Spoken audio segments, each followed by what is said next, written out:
안녕하십니까. 건강 365 아나운서 이영호입니다. 부종은 몸이 붓는 증상입니다.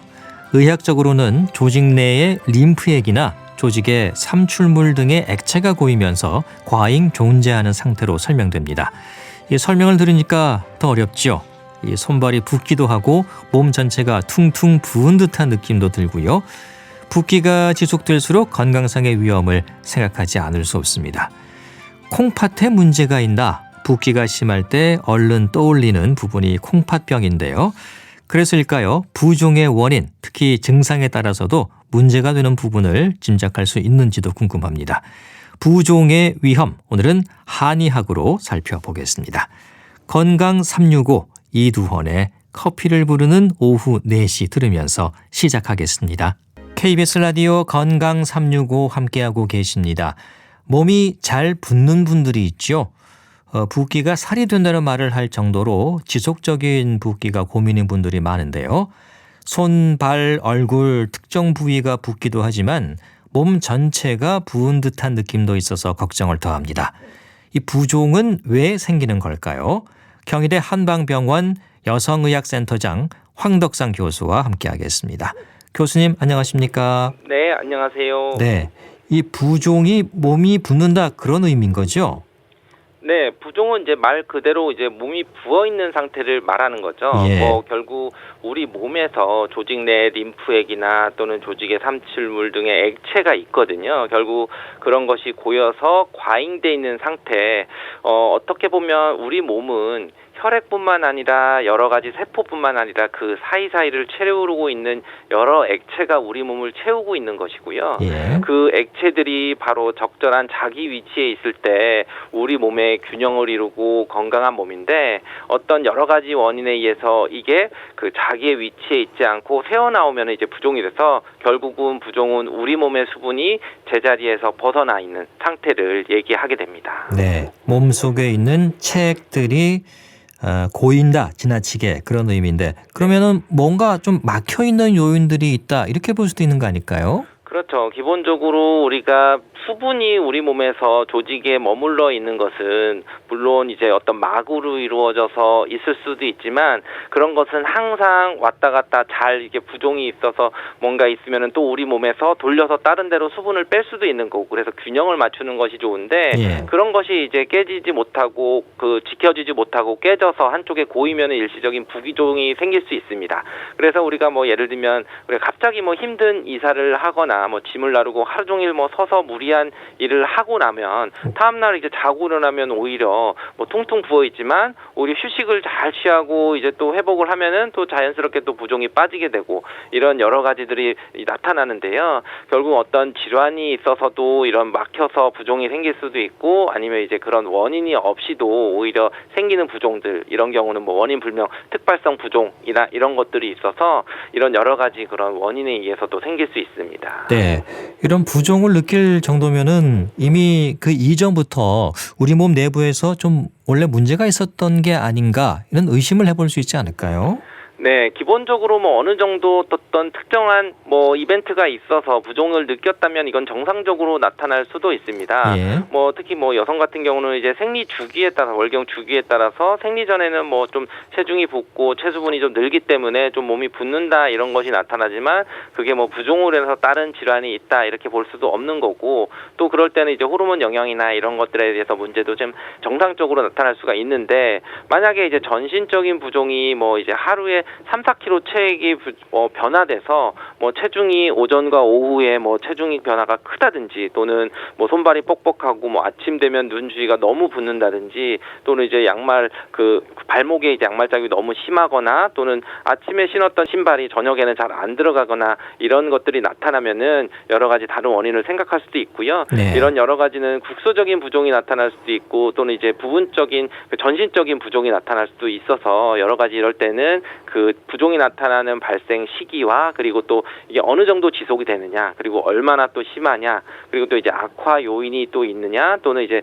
다른 증상들이 또 이게 부종과 더불어서 나타나느냐 이런 것들 그런 것을 이제 먹는 약이나 또는 다른 기존에 있는 질환이 있는지에 따라서 여러 가지 그런 종합적으로 이제 살펴봐야 될 수도 있습니다. 네.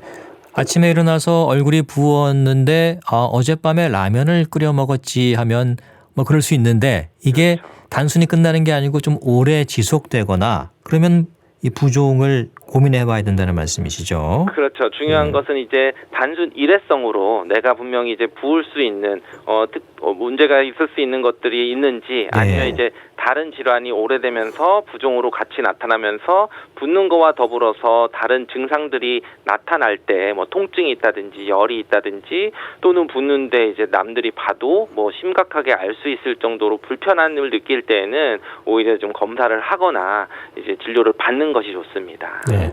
소변량이 줄어드는 것도 부종의 한 증상인가요? 네, 기본적으로 이제 부종이 심할 때, 특히 이제 신장 질환이 있을 때에는 또 이제 그 頻尿, 소변을 잘 보느냐 안 보느냐 이런 것들도 또 확인을 해야 되고 오히려 또 이제 소변량이 너무 감소하거나 그럴 때는 또 복용하는 약물이나 또는 이제 그런 걸로 인해서 부종이 나타날 수도 있기 때문에 항상 우리가 소변량, 우리가 수분을 내가 섭취하는 양과 배출하는 양이 어느 정도 균형을 맞춰야 되는데 그런 것이 깨지면은 오히려 이제 그 수분을 배출시키는 것이 막혀 있기 때문에 이런 부종이 생길 수 있고 그것을 다른 진화로 볼 수도 있는 것입니다. 예. 누우면 기침이 나고 또 숨이 찬 느낌이 든다. 이럴 때도 부종을 의심할 수 있다고 하던데요. 네, 어떻게 보면 이런 경우는 좀 약간 심각한 부종일 수도 있습니다. 심각하다. 네, 예. 오히려 이제 뭐 어르신들 같은 경우 누우면 숨이 차고 또 이렇게 일어나면 좀 괜찮아서 오히려 이제 잠을 잘 때도 오히려 등을 기대거나 좀 쉽게 눕지 못하고 하시는 분들은 폐부종을 의심을 하셔야 되거든요. 폐부종이라는 것은 말 그대로 이제 폐에 물이 차는 건데 우리 몸이라고 하는 것이 어떻게 보면은 이제 뭐 막이 있고 세포가 있지만 그 막들은 항상 수분을 능동적이거나 또는 수동적으로 통로를 왔다 갔다 하게 할 수 있는데 그런 것들이 잘 안 되면은 오히려 한쪽으로 수분이 차서 폐 속에 물이 차서 폐에 물이 차 있기 때문에 누우면은 뒤쪽으로 쭉 올라와서 뒤에까지 올라오게 되니까 숨이 차서 오히려 호흡곤란이나 또는 이제 가슴이 답답한 느낌이나 뭐 기침도 하고 또는 기침에 무슨 뭐 분비물이나 이런 것들이 좀 심하게 나타날 수 있는 경우들이 있고 또 이게 심하면은 발목이나 뭐 다른 부위까지도 잘 부을 수 있는데요. 이럴 때에는 단순하게 알 수 있는 게 아니라 청진을 한다든지 정확하게 진단을 받고 엑스레이 사진을 찍으면은 이렇게 그 물이 고여 있는 정확하게 서 있을 때 딱 선이 그어지는 그런 특징적인 그런 그 폐부종 소견들이 보이거든요. 그럴 때는 이제 적극적으로 뭐 입원 치료를 하거나 이뇨제 치료를 하거나 해야 되는데 이거는 단순히 이제 폐 질환뿐만 아니라 다른 심장 질환이 있거나 또는 신장 질환이 있거나 하실 때에도 나타날 수 있는 증상입니다. 예. 이제 폐에 물이 찬다. 그 이제 폐 부종으로 보는 거군요. 네. 오호. 부종이 전신 부종과 국소 부종으로 구분된다면서요? 네, 기본적으로 뭐 부종을 원인들을 뭐 여러 가지를 볼 수 있는데 처음에 이제 구별을 해야 되는 게 전신 부종이 나타나는 것은 몸 곳곳이 이제 다 붓는 거죠, 전체적으로. 예. 그럴 때는 어떤 이제 원인되는 질환들이 특히 이제 심장 질환, 우렬성 심부전이나 뭐 식남령이나 교착성 신낭령 이런 거나 또 이제 간장 질환에 있어서 간 질환이 있거나 또는 이제 심부전이나 콩팥주 같은 신장 질환 그리고 이제 갑상선 기능 저하증이 생길 수도 있고 또는 뭐 영양실조나 뭐 빈혈이나 뭐 여러 가지 그런 영양 이상들이 생길 수 있고 또 심한 경우는 이제 악성 종양이 있거나 또는 뭐 생리와 관련되는 또는 임신과 관련되는 그런 증상들이 있을 때는 전체적으로 이제 부종이 나타나고요. 국소적으로는 이제 국소적으로 뭐 팔 쪽이나 다리 쪽만 딱 붓게 되는 거죠. 또는 하체가 붓는다든지 그럴 때 이제 그 림프 부종이라든지 또는 만성 정맥 부전증이라든지 점액 수종이나 또는 그 해당 부위가 이제 악성 종양이 있어서 뭔가 림프순환인가 뭔가 막게 되면은 또 그 부위가 막게 되고 또는 노인성 하지 부종이나 또는 약물로 인한 부종들은 이런 국소 부종들이 좀 나타날 수 있습니다. 네. 원인에 따라서 특정 부위에 나타날 수도 있고 전신으로도 생길 수가 있는 거고요. 네. 또 이런 부종들에 있어서의 어떤 대부분 심장 질환이 있으면은 또 아침에 일어나서 눈이 좀 잘 붓고 또는 하지 부종이 좀 심해지는 경우들도 있고요.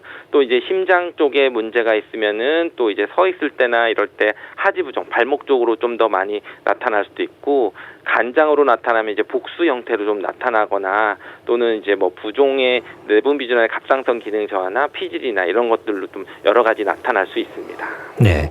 이 부종의 원인으로 한의학에서는 수액 대사를 지적하던데요. 그건 어떤 의미입니까? 네, 지금처럼 어떤 특정 질환이 있어서 전신부종, 국소질환에 있는 원인들을 볼 수도 있지만 어떤 이제 원인을 밝히지 못한 이제 특발성 부종이라 그래서 원인이 없는데도 부종이 심한 경우들은 한의학에서는 어떤 다른 쪽의 원인으로 보게 되는데 네. 결국은 한의학에서는 이 수분대사, 수분을 돌리는 것이 오장육부의 그런 상호 연계 기능의 문제에서 부종이 온다고 보는 거거든요. 네. 결국 부종은 우리의 인체에 있는 전체 수분 또는 진액이라고 하는 것이 잘 흐르지 못하는데 그것을 돌리는 게 바로 비폐신 이 부분에 그런 기능들의 문제가 있다고 볼 수 있습니다. 네. 그래서 폐가 허하면은 기의 진액으로 변하지 못해서 물이 되고 또는 이제 비위가 허하면은 이 비위는 소화를 시킨다고도 생각하지만 우리 기운들을 돌려주는 중추적인 역할을 하게 되는 것들이 잘 안 되니까 뭔가 막히게 되고 순환이 안 되고 또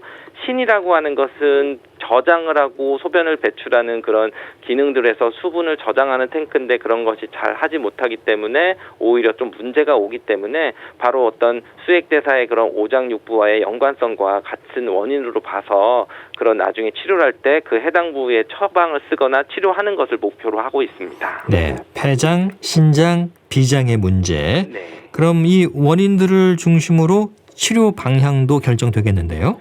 네, 기본적으로 우리가 부종인다고 하면 단순히 이제 이뇨제나 이런 거를 쓴다고 생각을 하지만 한의학 쪽에서는 어떻게 보면 이제 심하게 나타날 때는 그 부종을 빼는 그런 실증이라고 할 때는 이뇨시켜주는 약을 쓰기도 하지만 오히려 비위 기능이 약할 때에는 비위를 보충을 해주는 약도 쓰게 되고요. 그리고 폐 기능들이 약해도 폐가 폐족이한다 그래서 오히려 전체적으로 기운을 돌려주고 순환을 시켜주고 하는 부분들이 부족할 때는 그런 부분들을 또 보충해주는 약도 쓸 수 있고요. 그리고 보신한다 그래서 신기능을 좀 튼튼하게 해주면 오히려 신기능이 좀 튼튼해지면 소변도 잘 배출하고 시원해지고 하면서 그런 처방들을 쓰면서 치료를 하고 있습니다. 네. 그러니까 부종 치료는 부종 자체보다 그 원인을 다스리는 치료가 우선이겠는데요? 네, 기본적으로 부종이 오게 되는 특정 질환이 있으면 그 특정 질환을 치료를 해주는 게 부종 치료보다 우선하는 경우들이 있습니다. 네. 부종 치료라고 하면 단순히 이뇨제만 쓰면 되는 게 아니라 만약에 당뇨가 있거나 심장 질환이 있거나 신장 질환이 있으면은 이뇨제를 씀으로 인해서 오히려 그 질환들의 병이 더 심해지지 않거나 또는 해당을 악화시키지 않는 쪽으로 선택을 해야 되는 것이고요. 또 한의학적으로 봐도 오히려 그런 원인들을 잘 모르거나 할 때는 이제 우리가 허증이라고 하는 개념이 있는데 결국 이제 허증이라고 하는 것은 기운도 좀 무기력하고 환자의 몸도 차고 오히려 우리가 과로하면은 내가 너무 피곤한데 손발이 팅팅 붓는 그런 경우들을 볼 수 있을 때는 오히려 보중 치습탕이라든지 위령탕이나 이런 보호해주는 그런 약들을 써서 할 수도 있고요. 오히려 이제 실증이라고 해서 몸에 열도 나고 갈증도 나고 소변 색깔도 짙고 이럴 때는 팔정산이나 이런 인삼패독산이나 우리가 그 실증 뭔가 기운을 빼주면서 돌리게 해주고 급성기에 쓸 수 있는 처방들로 치료를 하면서 부종을 치료를 하고 있습니다. 네, 폐장, 신장, 비장의 이런 문제들이 눈꺼풀이 붓고 또 팔다리, 배, 허리가 붓기도 하고 전신이 붓기도 하고 이렇게 이제 그런 증상으로 이어진다는 게 좀 신기한 측면도 있네요. 네, 기본적으로 이제 자고 나서 얼굴이 많이 붓는 경우는 주로 스트레스를 많은 여성들에게 나타나면서 이제 특발성 부종인 경우들이 많이 있습니다. 예. 그래서 평상시에 이제 싱겁게 먹거나 틈틈이 이제 쉬면서 또 다리를 좀 전체적으로 높이거나 이런 것도 좋고요. 그리고 또 이제 부종으로 해서 부은 부위가 잘 들어가지 않는 경우들이 있거든요. 그럴 때는 이제 땡땡하게 이제 심한 경우는 갑상선 기능 저하증이 다리 쪽으로 나타난다든지 그래서 나타날 수도 있고 또 오히려 이제 부종으로 해서 너무 부분들이 쑥 이제 잘 들어가고 그럴 때는 오히려 다른 신장이나 간장이나 이런 여러 가지 질환들을 좀 생각할 수도 있습니다.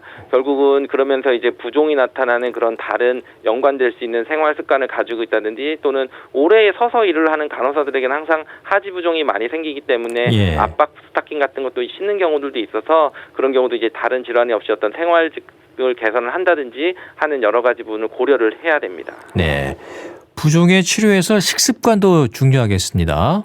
네, 기본적으로 이제 가장 이제 식습관에서 중요한 것은 우리가 소금 섭취를 제한하는 것이 가장 소금. 중요하죠. 예. 결국 이제 우리나라에서 뭐 국민 건강 영양 조사 결과를 보면은 하루 평균 소금 섭취량이 뭐 12g이라고 하는데 보통 이제 세계 보건기구 WHO 권고 기준으로 따지면은 그거에 비해서 한 2배 이상 높은 걸로 이제 나타난다고 하거든요. 그래서 이제 짜지 않게 먹는 것이 굉장히 이제 식습관에서 중요한데 그래서 지금 먹는 것에 한 반 정도는 내가 줄여야 되는데 이제 환자분들 보면은 다들 이제 본인은 짜게 먹지 않는다고 잘못 인식하고 있는 경우들이 있습니다. 근데 그 원인이 해당되는 것이 이제 국이나 찌개류입니다. 네. 결국 이제 우리가 짜다고 해서 물을 부어서 먹는데 결국은 그 국을 다 먹으면은 내 소금 섭취량은 똑같죠. 그대로 똑같은 거죠. 그렇죠. 그리고 또 어떻게 보면 우리 그 장아찌나 젓갈류라든지 또는 이제 자반, 염장식품류들이 또 들어가면은 또 밥하고 같이 먹으면은 이게 싱겁다고 느끼지만 또 섭취하는 소금량은 또 많은 것이고요. 네. 결국 이런 것처럼 우리가 평소에 그런 소금 섭취량을 조금 이제 물을 타서 싱겁게 먹는 것이 중요한 게 아니라 소금 자체의 양을 좀 생각을 해서 그걸 줄일 수 있는 노력을 하는 것이 중요한 그런 식습관에서 중요한 부분이라고 할 수 있습니다. 네, 수분 충분히 섭취하시고 짜게 먹는 걸 피하셔야 한다는 거군요. 예. 짜게 먹으면 몸이 왜 이렇게 부을까라는 그런 또 의문도 드는데요. 네, 기본적으로 우리 몸에서는 그 짜다고 하는 것은 우리 삼투압을 조절을 하는 부분들에 있어서 균형을 깨지는 거거든요. 예. 우리 몸이 수분은 뭐 조직에 있어서 항상 조직을 갖고 있는 뭐 세포막이나 세포벽이나 이런 부분들은 항상 능동적으로 왔다 갔다 할 수 있는데 그런 삼투압을 조절하는 게 깨지게 되면은 한쪽으로 수분이 더 높은 그 삼투압을 가지고 있는 쪽으로 빠져나가게 돼서 오히려 체외 밖으로 나가게 되는 거죠.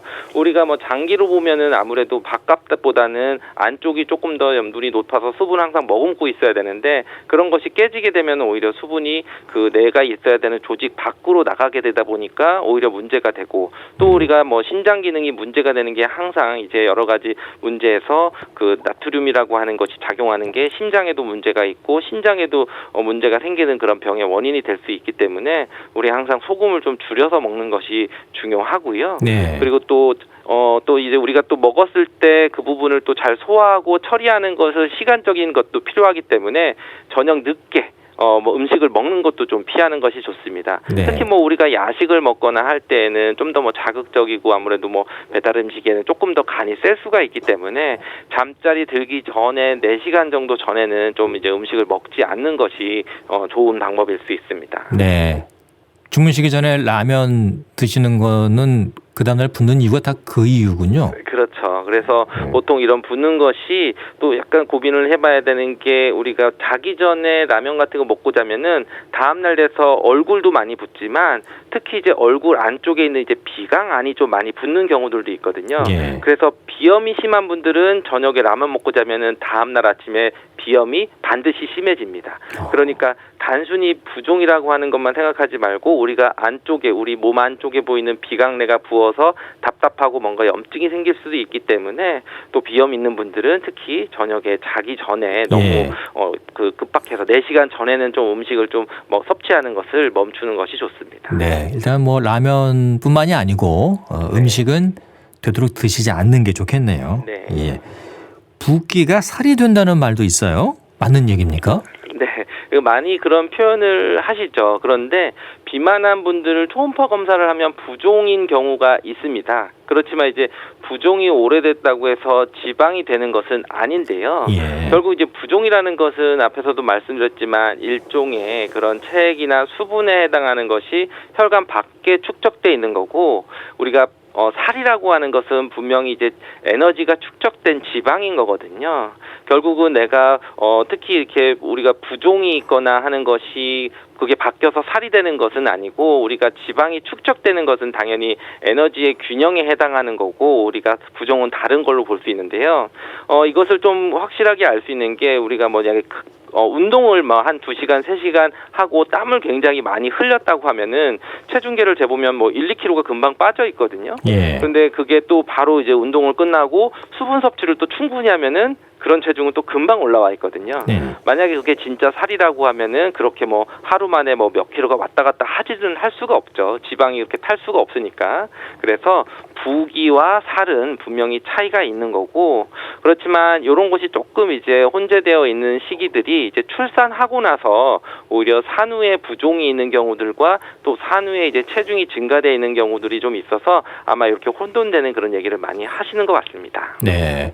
좀 이제 비만 증상이 있는 분들이 이건 살이 찐 게 아니고 부어서 그런 거다. 이런 말씀하시는 경우도 있거든요. 네, 그렇죠. 기본적으로 어떻게 보면 우리가 항상 지방이라고 하는 것은 지방대사, 에너지 균형 이런 것이 굉장히 중요한데 예. 물론 오히려 좀 많이 붓는 분들, 살이 많이 찌시는 분들이 한의학에서 얘기하는 담음이라고 하는 그런 노폐물들이 많이 나타나는 분들이거든요.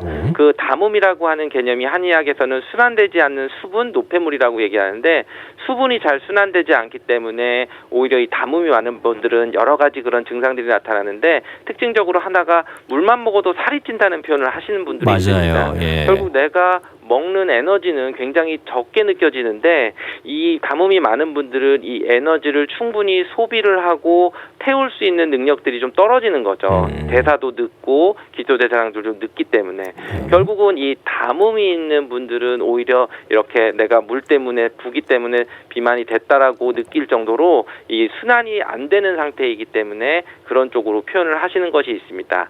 결국 우리가 살이라고 하는 것은 체중 음식을 먹어서 에너지를 먹는 것과 에너지를 소비하는 균형인데 특히 이제 남자와 여자는 약간 다른데 여성에게 있어서는 주로 이제 음치라 그래서 순환도 잘 안 되고 기초대사량도 조금 낮은 그런 상태이기 때문에 똑같이 먹었을 때 내가 오히려 붓는 것처럼 살이 더 찌는 그런 분들이 나타나서 이런 것이 어떻게 보면 이제 여성에게 있어서 원인을 알 수 없는 특발성 부종이 더 나타나는 그런 것들과 좀 같이 나타나서 좀 오해를 하기 쉬운 상태가 됩니다. 예. 몸이 붓는 이유에 따라서 치료도 다르게 진행된다고 말씀해 주셨는데 원인이 좀 복합적인 분들도 계실 것 같아요. 치료에서 가장 중요하게 살피는 부분은 뭘까요? 네, 기본적으로 부종에 있어서 우리가 어떤 원인 질환이 있는 것이 중요한데 그럴 때는 단순히 이제 부종의 형태라든지 이런 것뿐만 아니라 혈액 검사를 한다든지 뭐 엑스레이를 찍는다든지 여러 가지 기본적인 검사도 좀 필요하고 그런 것에 정상이 있을 때는 우리 한의학적인 그런 변증이라 그래서 내 몸이 부족한 게 있는지 또는 넘치는 게 있는지 오장에 어떤 균형들이 있는지 이런 거에 대해서 변증을 하는 그런 진단들을 하게 됩니다. 자, 부종을 예방할 수 있는 방법은 이제 몸의 건강 상태를 살피는 게 먼저라는 생각도 드는데 이 부종 증상이 있을 때 가장 먼저 확인해야 하는 몸의 뭐 증상이랄까요? 아까 말씀하신 뭐 신장의 문제 이런 걸까요? 어떤 겁니까? 네, 기본적으로 부종이 나타날 때 이것을 이제 당장 진료를 빨리 받아야 되느냐, 병원 가서 어떤 진단을 받아야 되느냐, 아니면 그냥 좀 생활 개선을 하느냐 이런 것들이 우선적으로 좀 고민을 해봐야 되는데요. 예. 하지 부종과 동반되는 통증이 있거나 또는 이제 호흡 곤란이 있거나 다리 부종 부위에 또 이제 열감이 있거나 또 이제 다리 부종이 있는데 눌렀을 때 통증이 있거나 또는 이제 38도 이상의 열이 나는 그런 증상들이 있을 때는 이럴 때는 꼭 진단을 받아야 됩니다.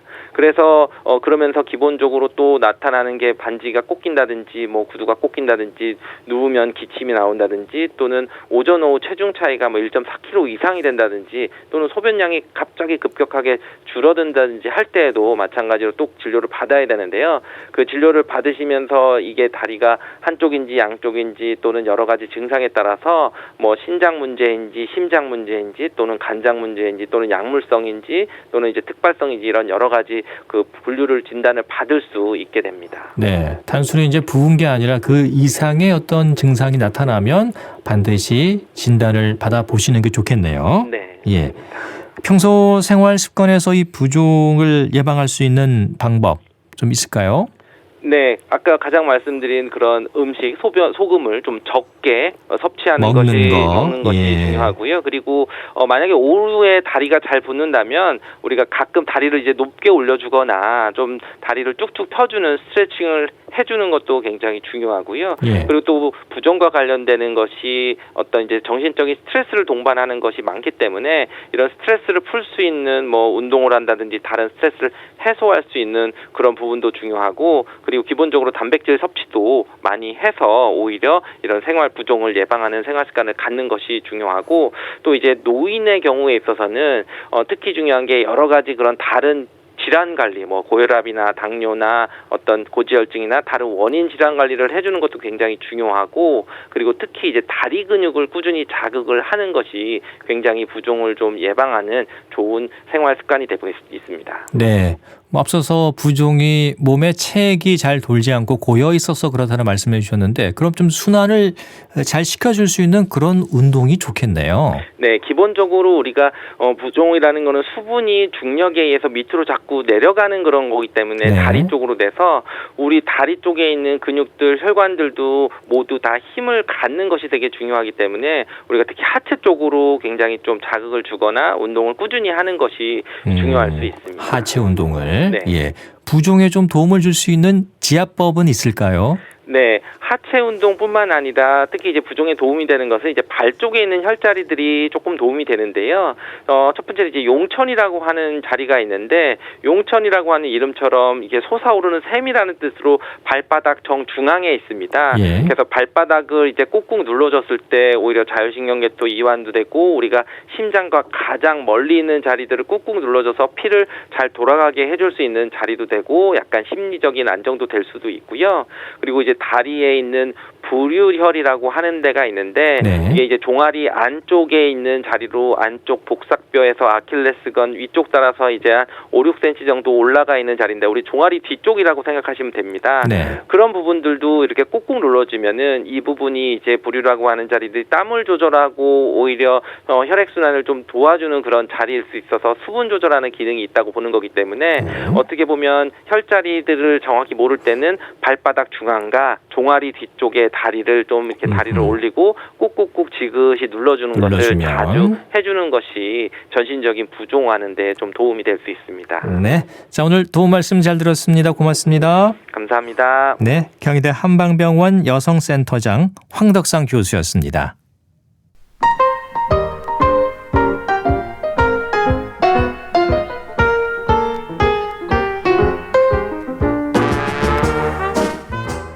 건강한 하루의 시작. KBS 라디오 건강 365.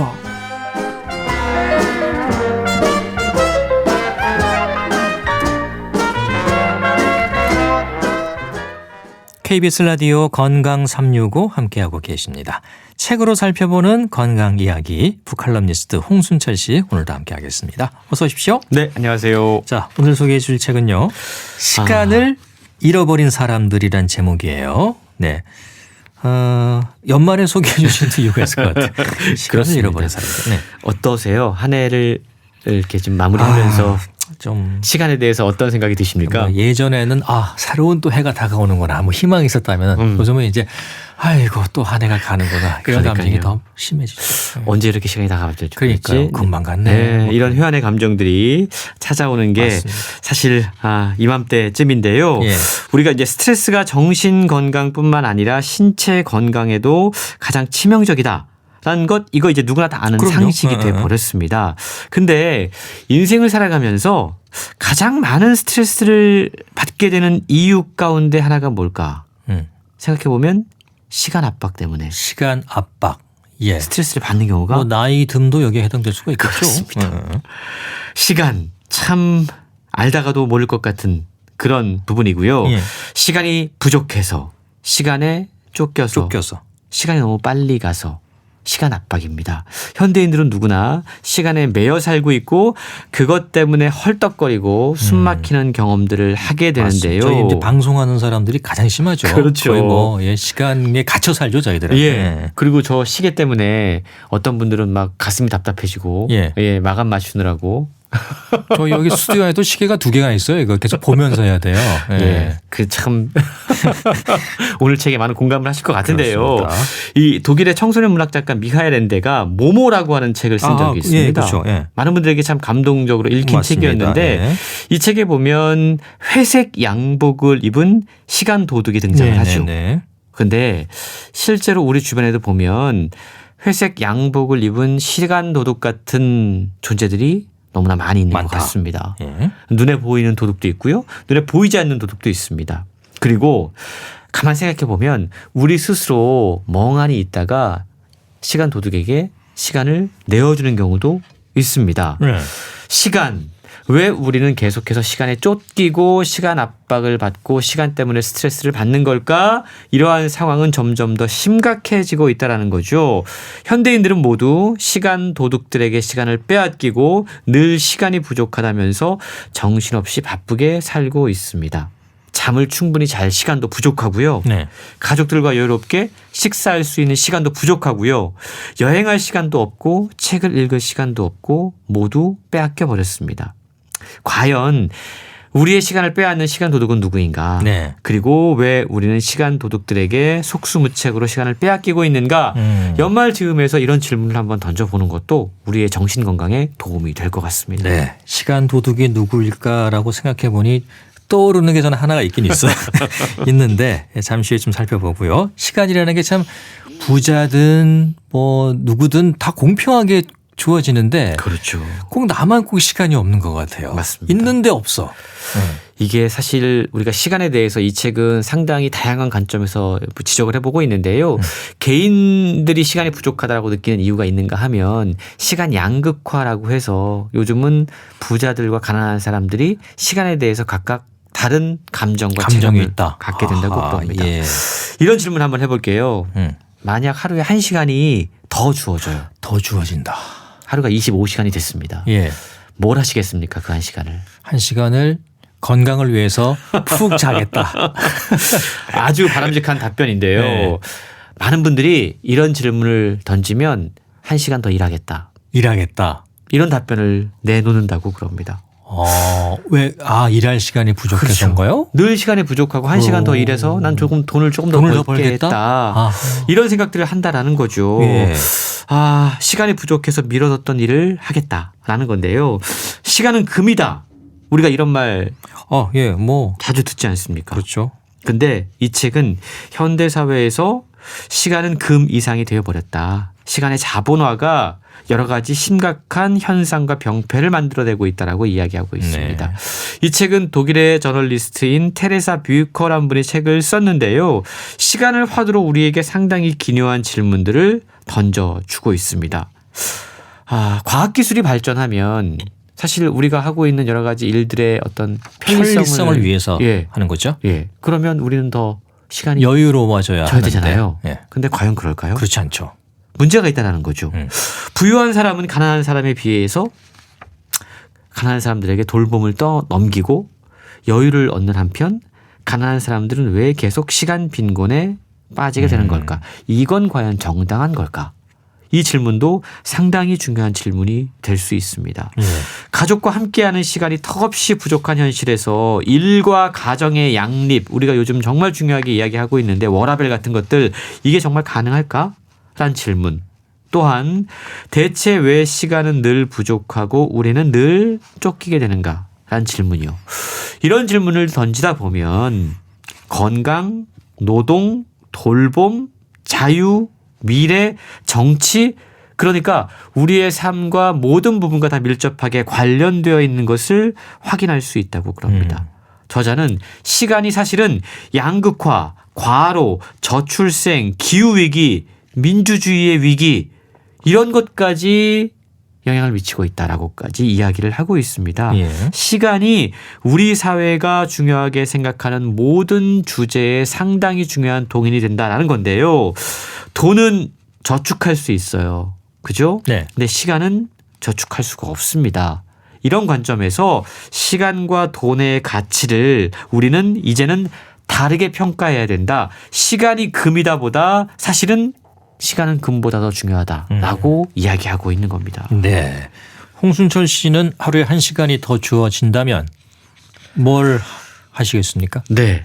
저도 앞서 말씀하신 것처럼 1시간 더 잠을 자겠다. 아, 라고 답변을 드릴 수 있을 것 같습니다. 그래요? 전 늘 잠이 부족하다는 생각을 하거든요. 그럼 일을 그만큼 더 많이 하신다는 거잖아요. 일을 너무 많이 해서. 참 씁쓸하네요. 제가 답변을 하고도. 저는 네. 건강을 위해서라고 얘기했어요. 네. 아무튼 이런 시간 부족의 문제가 건강뿐만이 아니고 뭐 양극화, 기후 위기, 민주주의의 위기까지 연결이 된다고 하니까 너무 좀 담대한 스케일로 가는 것 같고 그렇죠. 예, 좀 의미심장하네요. 근데 책의 설명을 듣다 보면 다 머리가 이렇게 끄덕거리게 되더라고요. 예. 바쁨, 빠름 이것이 가장 중요한 가치가 된 현대 자본주의 사회, 경쟁 자본주의 사회. 사람들은 분주하게 살아갈 수밖에 없습니다. 사람들은 과로에 시달리고 있고요. 또 안타까운 건 여유 시간이 주어져요. 쉬는 시간이 주어져요. 그러면 내가 이걸 어떻게 알차게 보낼까 계획을 세웁니다. 쉬는 시간마저도. 계획 세우고 맞아. 어디 놀러 갈까? 네. 인터넷 막 검색해보고. 이것도 강박이라는 거죠. 여유 시간인데도 거기에 우리가 강박을 느끼고 있다는 거죠. 맞아요. 자유시간까지 어떻게 쓸지 계획하고 있습니다. 책은 먼저 우리가 금과 옥조처럼 여기고 있는 몇 가지 시간 개념에 대해서 질문을 던질 필요가 있다고 이야기합니다. 요즘은 조금 달라지긴 했지만 지난 100년 동안 변함없이 지켜져 왔던 하루 8시간 노동. 이게 언제 어떻게 만들어진 걸까? 산업혁명이 활발했던 200여 년 전만 하더라도 공장 노동자들이 하루에 14시간, 맞아요. 16시간 예. 일했습니다. 그러니까 잠만 자고 계속 노동을 했던 거죠. 예. 그래서 하루 8시간 노동 이 개념은 지금으로부터 100여 년 전에 독일에서 태동하게 됐는데 당시 에른스트 아베라고 하는 기업인이 일과 삶의 균형이 필요하다라고 해서 하루 24시간을 세 가지로 나눈 거예요. 8시간 일을 하고 8시간 수면을 하고 8시간의 인간다움, 문화활동이나 이런 것들을 해야 된다라고 하면서 그때부터 8시간, 하루 8시간 노동이라는 것이 표준이 됐다라는 거죠. 이렇게 3 곱하기 8의 공식은 기본적으로 보면 일하는 시간만큼 자유시간이 필요하다라는 생각에서 비롯된 겁니다. 예. 근데 여기에 문제가 있어요. 어떤 문제 있습니까? 당시에는요. 아이를 돌보거나 뭐 혹은 뭐 어른들을 돌보거나 집안일을 하거나 이걸 일의 범주에 포함시키지 않았습니다. 노동에 이것들이 포함되지 않았다는 거죠. 예. 그런데 지금 우리가 살고 있는 현대 사회에서 이런 일들은 이제 일로 받아들여지고 있습니다. 그렇다면 시간 설계를 이제는 새롭게 할 수밖에 없다. 다시 해야 된다. 라고 책은 주장하고 있는 겁니다. 그러네요. 뭐 하루 8시간, 9시간 근무하고 예를 들어 퇴근을 한다. 집에 가면 또 일이 많잖아요. 그렇죠. 집안일도 해야 되고 애 숙제도 봐줘야 되고 맞습니다. 놀아줘야 되고 네. 사실 정작 내가 혼자서 이렇게 좀 뭔가 할 수 있는 시간은 참 몇 시간 안 되는 것 같거든요. 그렇죠. 예. 그래서 이런 돌봄에 대해서도 살펴볼 필요가 있겠네요. 맞습니다. 최근 뭐 우리나라에서도 돌봄에 대한 이야기들 논의가 상당히 활발하게 진행이 되고 있는데요. 돌봄이 가사 활동에서 이제는 일로 인식이 되면서 여러 충돌들이 발생하고 있습니다. 저자는 돌봄이 왜 일로서 정의되어야 되는지 노동으로 받아들여야 되는지에 대해서 상당히 설득력 있게 설명을 하고 있습니다. 그동안 사실 발생하고 있는 다양한 여러 가지 문제들이 돌봄이 경시되면서 발생한 것들이다라고 지적을 해요. 청소년과 어린이 탈선 문제, 그리고 저출산 문제, 그리고 이것들 때문에 발생하는 여러 가지 정치 사회적인 문제들 원인들을 하나하나 따져보면 결국은 돌봄이 일이 아니었기 때문에 라고 생각할 수 있다는 거죠.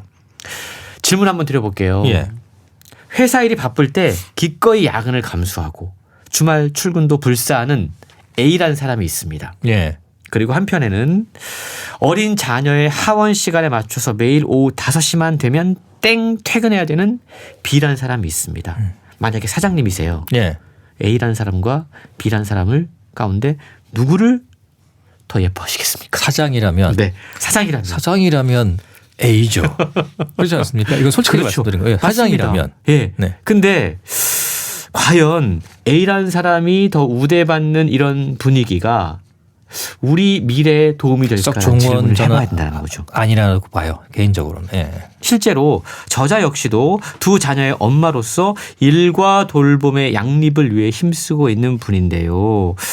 저자는 성별로 소득에 대해서 돌봄 의무가 자유시간의 현저한 차이를 불러오고 있다. 이거 지적하고 있습니다. 그리고 이게 일에도 영향을 미친다라고 이야기를 해요. 현대 사회에서는요. 업무에 더 많은 시간을 할애하기 위해서 자기 시간을 포기하는 것이 당연하게 받아들여집니다.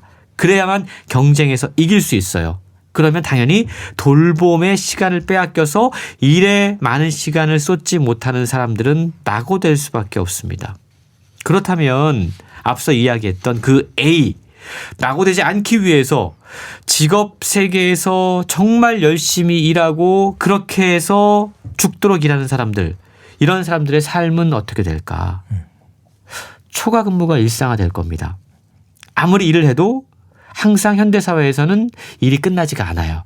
시간 부족을 넘어서 시간에 쫓기는 감각, 시간 압박을 경험하게 될 겁니다. 과로와 번아웃에 시달리게 되고 결국 건강도 잃게 되고 삶도 파괴되는 결과를 가져올 수밖에 없다는 거죠. 네. 이게 과연 바람직한 삶인가 질문해야 된다는 겁니다. 네. 그러니까 산업이 고도화되고 발달하면서 남들과의 경쟁에서 또 살아남기 위해서 일을 또 열심히 할 수밖에 없고 또 상사의 지시에 또 따라야 할 수밖에 없는 그게 그동안의 우리의 이제 문화였잖아요. 그렇죠. 예. 근데 일은 또 열심히 하는데 그 시간은 또 부족하고. 그렇죠. 예. 그 이제 어떻게 보면 악순환이 계속 이어져 오는 건데 계속 일만 하다 보니까 일단 몸이 당연히 힘들어지고 그렇죠. 마음도 결국은 힘들어진 거잖아요. 그렇죠. 예. 그러면 이제 앞서 우리가 얘기했던 질문 가운데 B라는 사람. 네. 땡 칼퇴근해서 자녀 돌보고 뭔가 좀 돌봄에 신경을 쓰는 이런 사람들 뭐를 위해서 요즘 우리나라에서도 이런 얘기하죠. 돌봄 인력을 확충해서 뭔가 이들에게 더 일할 시간을 부여하면 되지 않겠느냐? 네. 이런 얘기 됩니다. 최근 우리나라에서도 외국인 가사 도우미를 고용하는 방식으로 해결책을 찾고 있는데요. 예. 저자는 이러한 접근 방식에 대해서 심각한 위험이 있다라고 이야기합니다. 왜죠? 이걸 돌봄의 외주화라고 이야기해요. 예. 그러면서 자신의 자유를 위해서 다른 사람의 자유를 침해하는 일이다. 이건 불공정한 분업이다. 결국 저임금, 저숙련 서비스 직종에 지속적으로 머무르는 사람들이 있어야지만 존속될 수 있는 일종의 제국주의적인 삶의 방식이다. 외국인 노동자들을 데리고 와서 그들에게 계속 그런 일을 시킨다? 이건 제국주의적인 발상이다. 이건 비단 이제 우리나라만의 문제는 아니고 그렇습니다. 해외에서 이걸 이제 하고 있는 경우가 그렇죠. 있으니까요. 그러니까 그 얘기하는 저자도 것 같은데. 직접 전 세계 곳곳에서 이런 일들이 벌어지는 걸 보고 있기 때문에 이런 지적을 하고 있다는 거죠. 네. 문제를 근본적으로 해소할 수 없는 미봉책에 불과하다고 지적하고 있다는 거죠. 이런 대책은 결국 B와 같은 사람을 A와 같은 사람으로 만들기 위한 하나의 방법이다. 라고 설명하고 있다는 겁니다. 일이냐 돌봄이냐를 선택해야 되는 상황에서 지금 자녀를 낳는 것이 하나의 선택으로 간주되고 있습니다. 아이를 돌보는 행위가 손해로 여겨지고 있습니다. 지금 해외 언론이 한국 소멸이란 단어까지 나올 정도로 저출산율 0.6명에 육박한 상황에 대해서 심각한 지적들을 하고 있는데요.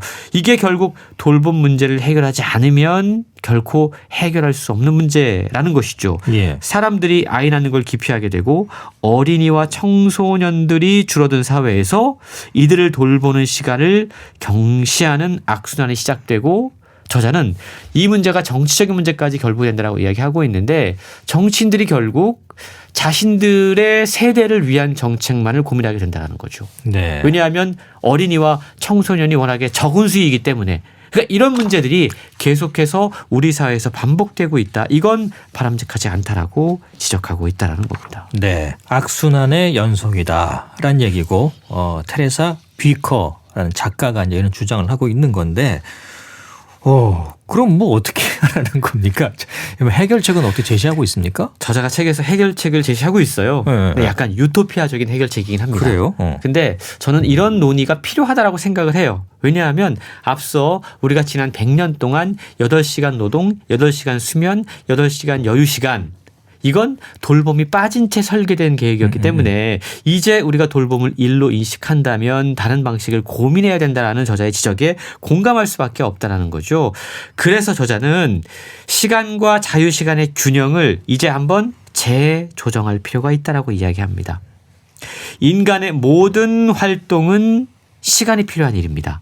그래서 시간 주도권을 일에 저당 잡힌 자본주의 사회에서는 내 시간을 확보하기 위해서 당연히 다른 사람의 자유를 침해할 수밖에 없다는 걸 우리가 인식해야 된다는 거죠. 지금 우리는 돈으로 타인들의 시간을 사는 경우도 있습니다. 이러다 보니까 자본주의 사회에서는 시간 불평등이 생겨날 수밖에 없다라는 건데요. 그래서 우리가 앞으로도 계속해서 이러한 방식으로 다른 사람들의 시간을 빼앗거나 그들의 시간을 우리의 시간보다 덜 중요하게 생각하거나 아니면 그들의 시간에 대해서 형편없는 보수를 지불하게 된다면 결국 앞서 이야기했던 제국주의적인 발상이고 사람들의 자유를 빼앗고 있다는 것을 인식해야 된다는 겁니다. 그러면서 이전과는 다른 완전히 색다른 시간 문화를 제안을 하고 있습니다. 네. 24시간을 새롭게 설계해 보자. 어떻게 해서 라는 건데요. 일단 8시간 수면 시간은 양보하지 않습니다. 잠은 자야 되니까. 그렇죠. 그러면 16시간이 남잖아요. 네. 요거를 유급노동, 돌봄, 문화활동, 정치활동 이렇게 각각 4시간씩 4가지 활동에 투여해야 된다. 라고 이야기합니다. 돈을 받는 일을 4시간만 하라는 겁니까? 하루에 4시간. 돌봄 이거 역시 일이니까 4시간. 문화활동, 정치활동 각각 4시간. 정치활동 시간이 좀 많은 거 아닙니까? 그렇죠. 근데 그만큼 예. 앞으로 개인들의 여러 가지 정치 참여가 예. 우리 사회와 미래를 바꾸는데 너무나 중요하기 때문에 이것이 반드시 필요하다라고 이야기를 하고 있는 건데요. 네. 또 한 가지 이거 있으면 너무 좋을 것 같아요. 안식년이 필요하다. 안식년. 예, 모든 사람들이 안식년이 필요하다라고 설명을 하고 있습니다. 물론 제가 앞서 말씀드린 것처럼 저자의 제안이 유토피아적인 제안처럼 들릴 수도 있습니다. 이상적인 얘기예요. 그렇죠. 예, 예. 현실과는 좀 멀을 수도 있습니다. 동의하지 않는 부분도 분명히 있을 거고요. 그렇죠. 예. 근데 저자는요. 누군가는 이런 급진적인 제안을 해야 된다. 아, 그렇죠. 뭐 또 그런 사람도 또 필요하죠. 그렇죠. 예, 예, 예. 그래야지만 거기에서 에이 그건 아니지 이렇게까지 하는 건 좀 심각하고 이렇게까지 조정해 볼 수 있지라고 논의가 시작될 수 있다는 겁니다. 예. 그래서 급진적일 수 있지만 이런 제안을 자기가 내놓는다라고 이야기하고 있는데요. 근데 무엇보다 시간 주권을 바로 세우는 것이 중요하다는 이야기합니다. 시간을 누가 뺏어가고 있는가. 네. 그리고 정의롭고 평등한 시간 문화를 확보하기 위해서 우리는 행동해야 된다. 그러지 않으면 우리는 건강도 빼앗기고 행복도 빼앗기게 된다라고 이야기를 하고 있는데요. 책의 여러 가지 주장을 통해서 우리는 지금 누구에게 왜 시간을 빼앗기고 있는지 가만히 한 해를 마감하면서 생각해 보면 좋을 것 같습니다. 네. 저자가 얘기하는 내용들이 좀 이상적이고 현실과 맞지 않는 부분도 있겠습니다만 우리가 시간을 어떻게 보내야 하고 이런 시간 불평등을 좀 어떻게 해결해야 될지 그런 고민을 좀 충분히 함께 할 수 있는 그런 책이 아닌가라는 생각이 들었습니다. 시간을 잃어버린 사람들. 북칼럼니스트 홍순철 씨와 함께했습니다. 고맙습니다. 고맙습니다. KBS 라디오 건강 365 나미의 미움인지 그리움인지 들으면서 마치겠습니다. 아나운서 이영호였습니다. 고맙습니다.